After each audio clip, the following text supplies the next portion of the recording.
Hi, my name is Rich Frankel. For the last 4 years, I've been studying world and U.S. economics and writing up my findings at oneworldeconomics.com. That's 360 pages, so I've decided to make some of my findings available in shorter YouTube videos. This is one of those videos. It's about world income and wealth distribution. I hope you enjoy it. Thank you.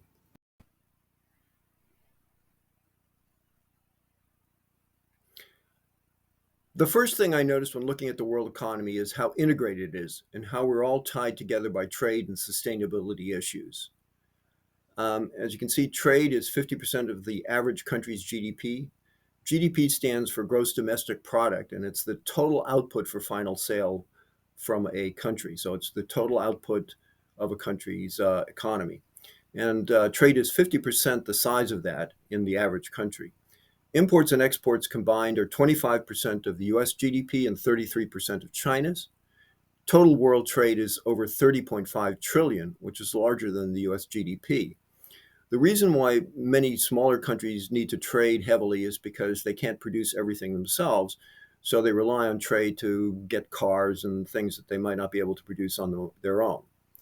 Uh, Sustainability is also a worldwide issue. The world population is 8 billion and growing. We'll soon need more cropland than exists on Earth. Currently, 75% of our cropland is used to grow food to feed livestock, to create meat. And much of the soy crop in the United States goes to China to feed pigs. And as the rest of the world gets richer and people require more meat, we will soon need more cropland than we have on Earth. And climate change and other sustainability issues know no boundaries. So CO2 produced in Texas or Taipei doesn't make a difference. It still causes global warming. This slide shows a snapshot of shipping at one point in time.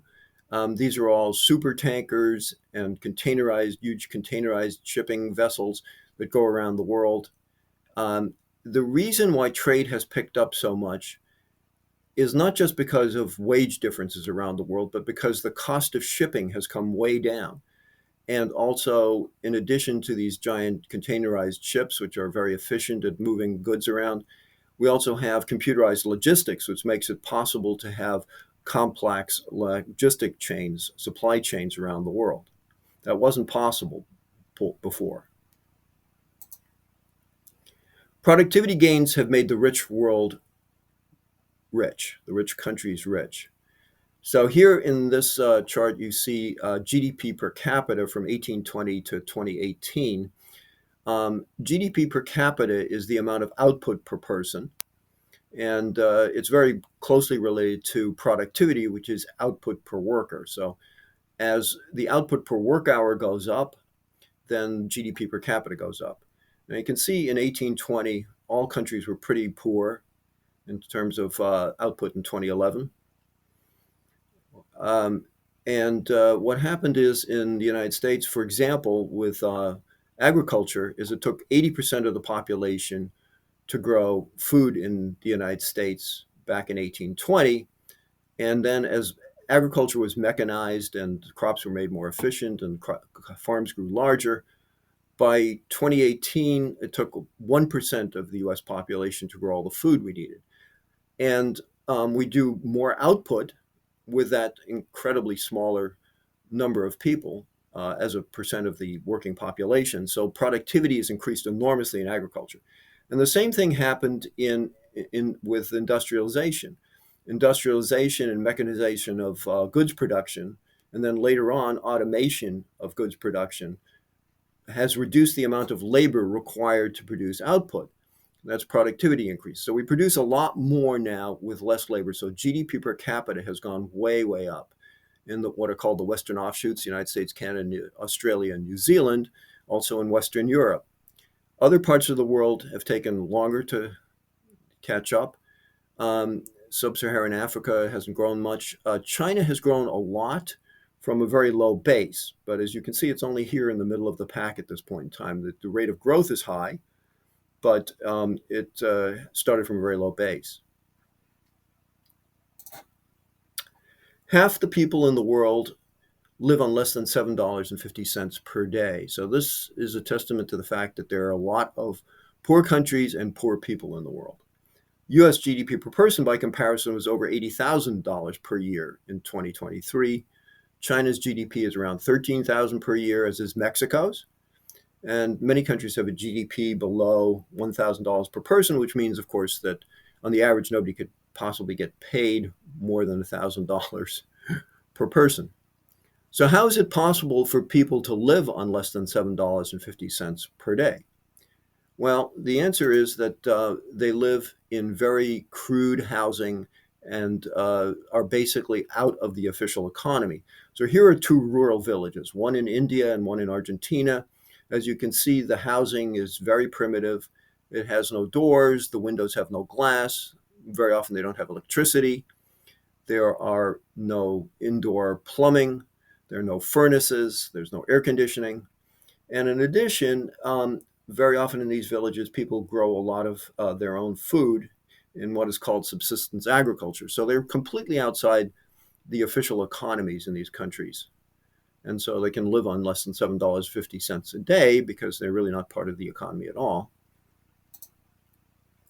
In urban areas, this is Nairobi, Kenya. There are two pictures of Nairobi, Kenya. On the left, you see the business district in the wealthy area of Nairobi. Looks like a modern city. It is a modern city. It's got beautiful highways, and it's a very very rich place. But on the right, you see a slum in Nairobi, Kenya. This one houses 250,000 people. Altogether, there are 2.5 million slum dwellers in Nairobi, so about 60% of the city's population. There's one hole in the ground latrine for up to 50 shacks. And people don't necessarily even own these shacks. They actually will rent these shacks. Again, this is how you have to live if you've got less than $7.50 a day to live on. So the developing countries and economies are growing, but unevenly. So since 1990, China's GDP output per person has grown about 12 times. So they're producing 12 times as much output per person now as they did in 1990. Myanmar, a very poor country, has about 8.4 times the output now that it did in 1990. Meanwhile, the United States is only about 50% increased in output since 1990, 1.5 times. And as we'll see in the section in the video on U.S. income and wealth distribution, much of that 50% has not gone evenly distributed. Sub-Saharan Africa has only grown 23% since 1990. And here on the left, you can see the actual growth in dollars per capita output. So China has grown from a very low base. The blue is 1990, and their growth since 1990 in terms of output per capita is about $13,000, which is roughly the same as Germany's with a much lower growth rate, less than Poland's, and less than the United States. So you saw our growth rate is much slower, but because we started from a much higher base, we've actually grown more output per capita than China has since 1990. So it will take quite a while for the developing countries to catch up, and it all depends on the rate of growth. They have to keep up fairly high rates of growth, and there's some indication that the developing world's rate of growth has slowed somewhat recently. You'll also know that Ireland has an enormous GDP per capita growth since 1990, and that is attributed almost entirely to its becoming a tax shelter country. So it has very favorable corporate tax laws, and lots of big companies, including Apple from the United States and other US companies, park their profits there. Pharmaceutical companies do that sort of thing. Park their profits there to avoid US taxes. So income inequality between countries is quite high.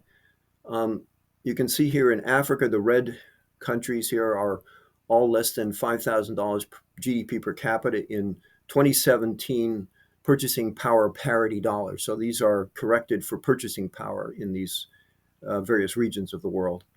By comparison, the United States, 66,000 in 2017 purchasing power parity dollars. the these dollars don't necessarily agree from one chart to another because of different ways they're measured in different years. Brazil and China are about $14,000 in 2017 purchasing power dollars.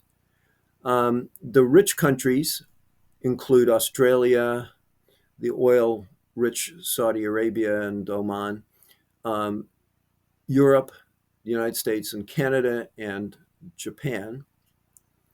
Um, should mention here that the population growth rate is quite high in sub Saharan Africa. And that is one of the reasons why the GDP per capita doesn't grow much, because the population grows about as fast as the GDP growth, and that tends to eat it up. And we'll see later how important that is.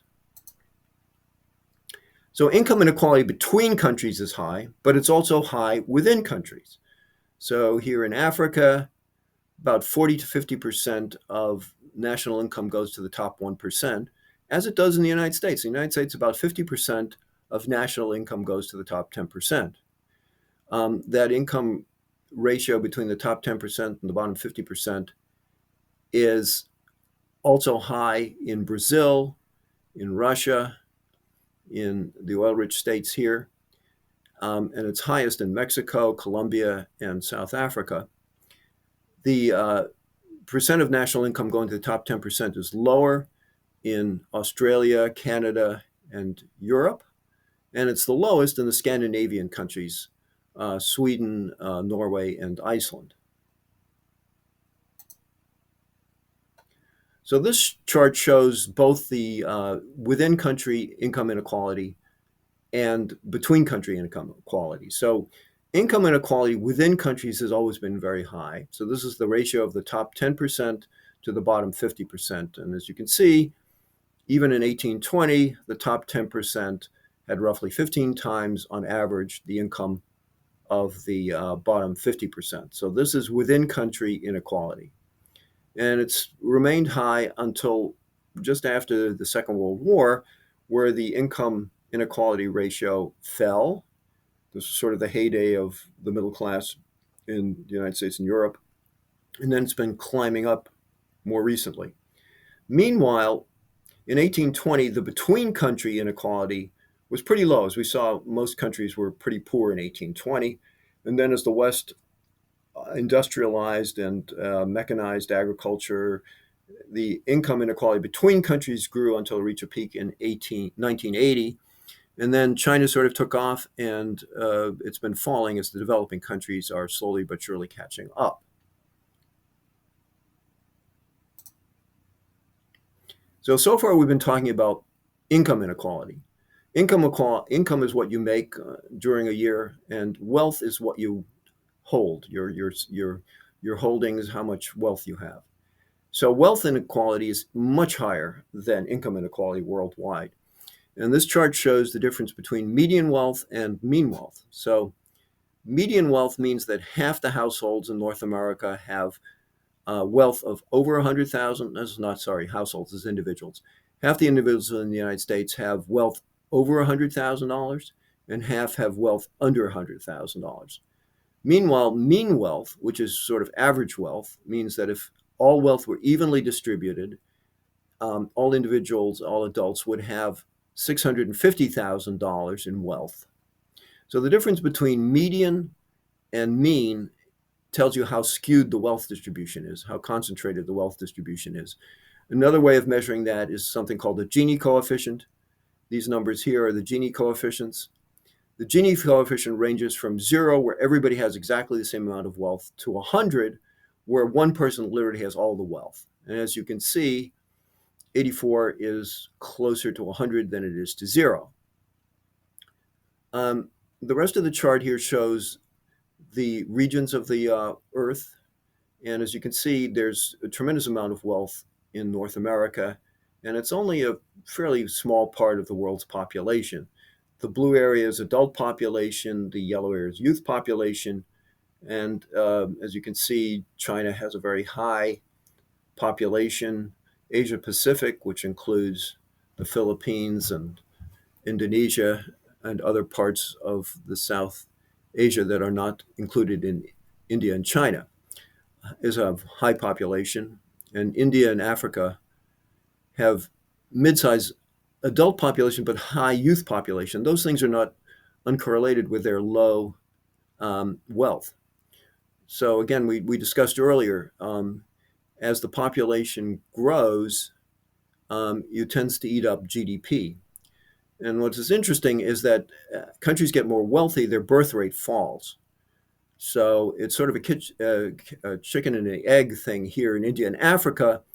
They need to get their population growth down, but they're poor, which means that their population growth tends to stay high.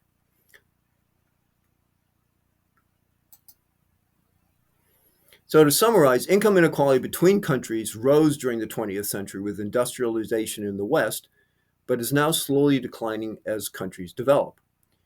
Income inequality within countries, including the US, is very high, and we will look at that when we look at US income and wealth distribution in the next video. Wealth inequality is far more concentrated than income. Half of the world's net wealth belongs to the top 1%. The top 10% of adults hold 85% of the wealth, while the bottom 90% hold the remaining 15% of the world's total wealth. So in the next video, we'll look at US income and wealth distribution. And then in the third video, we'll take a look at how we might deal with making income and wealth less unequal in the United States. I hope you'll stick around for those videos. Thank you very much. If you found this video useful, here is another you might like. Click the globe above to subscribe and learn about new videos. I plan to release about one a week.